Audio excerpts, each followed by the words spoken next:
ರುಕ್ಮಿಣಿ ಹೋಗ್ಬಿಟ್ಟು ಬರ್ತೀನಿ. ನೋಡಪ್ಪ ನಾನು ನಿಮ್ಮ ಜೊತೆಗೆ ಆಫೀಸ್ ಬರ್ತೀನಿ. ಸಣ್ಣ ಪುಟ್ಟ ಫೈಲ್ ಇದ್ರೆ ಹೇಳಿ ತೆಕ್ಕೊಡ್ತೀನಿ, ಹಂಗೆ ಸಹಾಯ ಮಾಡ್ತೀನಿ. ಬಾ ಪ್ರದೀಪ,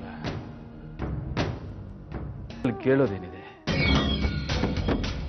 ನೀನು ಬಂದರೆ ನನಗೂ ಒಳ್ಳೇದೆ. ನಿನಗೂ ಕೆಲಸ ಕಲ್ತ್ಕೊಂಡಾಗತ್ತೆ. ಬಾ ಹೋಗೋಣ.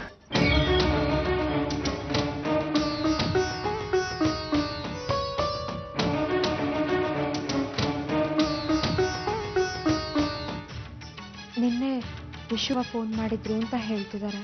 ಓ ಹೌದಾ, ಏನಂತಮ್ಮ ವಿಷಯ? ವಿಶು ಭಾವ ವಿಶಾಖ ಅಮೆರಿಕಕ್ಕೆ ಹೋಗ್ತಿದಾರಂತೆ. ಅಷ್ಟು ದೂರ ದಿಢೀರಂತ? ಯಾಕಂತೆ? ಅಲ್ಲ ರೀ, ಅಷ್ಟು ದೂರ ಹೊಟ್ಟೋದ್ರೆ ವರ್ಷಕ್ಕೆ ಒಂದ್ಸಲನೂ ನೋಡಕ್ಕಾಗಲ್ಲ.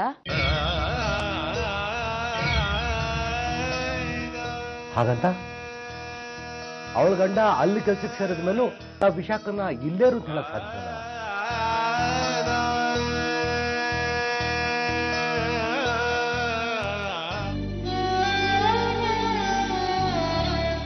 ಟಿಕೆಟ್ ಸಿಕ್ತಪ್ಪ?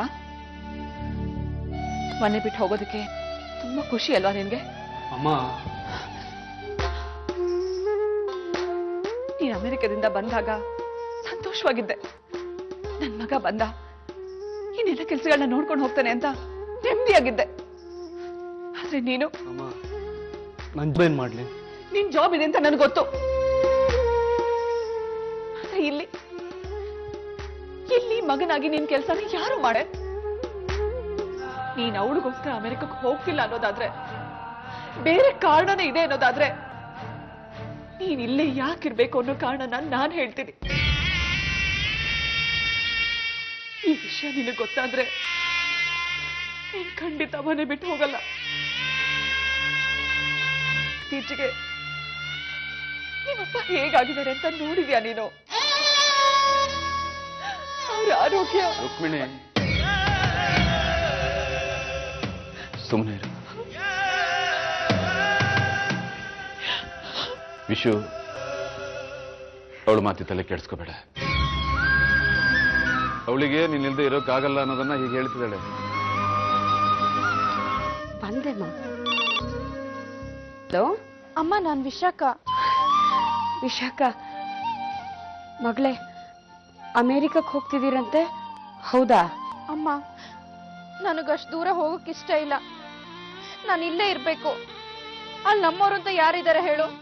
ಇರು, ಒಂದ್ ನಿಮಿಷ ಅಪ್ಪನ ಹತ್ರ ಮಾತಾಡು. ಅಯ್ಯೋ ಅಪ್ಪ, ಅಮೆರಿಕಕ್ಕೆ ಹೋಗಕ್ಕೆ ಟಿಕೆಟ್ ಬುಕ್ ಮಾಡಾಯ್ತು.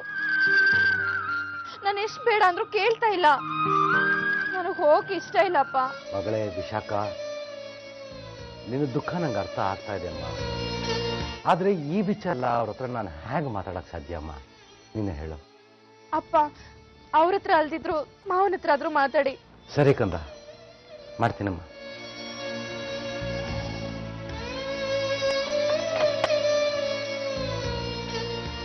ಯಾರು ವಿಶುಗೆ ಹೋಗಬೇಡ ಅಂತ ಹೇಳ್ಕೊಡುದು. ಅವನುಗೊಂಡ ತೀರ್ಮಾನವೇ ಅಂತಿಮ ತೀರ್ಮಾನ. ನಾನು ಒಂದು ತೀರ್ಮಾನಕ್ಕೆ ಬಂದಿದ್ದೀನಿ, ಕೇಳಿ.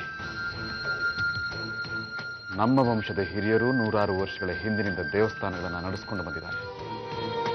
ನನಗೆ ನನ್ನ ಹಿರಿಯರು ವಹಿಸಿದ ಧರ್ಮಾಧಿಕಾರಿ ಪಟ್ಟ, ಆಸ್ತಿ ವ್ಯವಹಾರಗಳ ಉಸ್ತುವಾರಿ ಎಲ್ಲ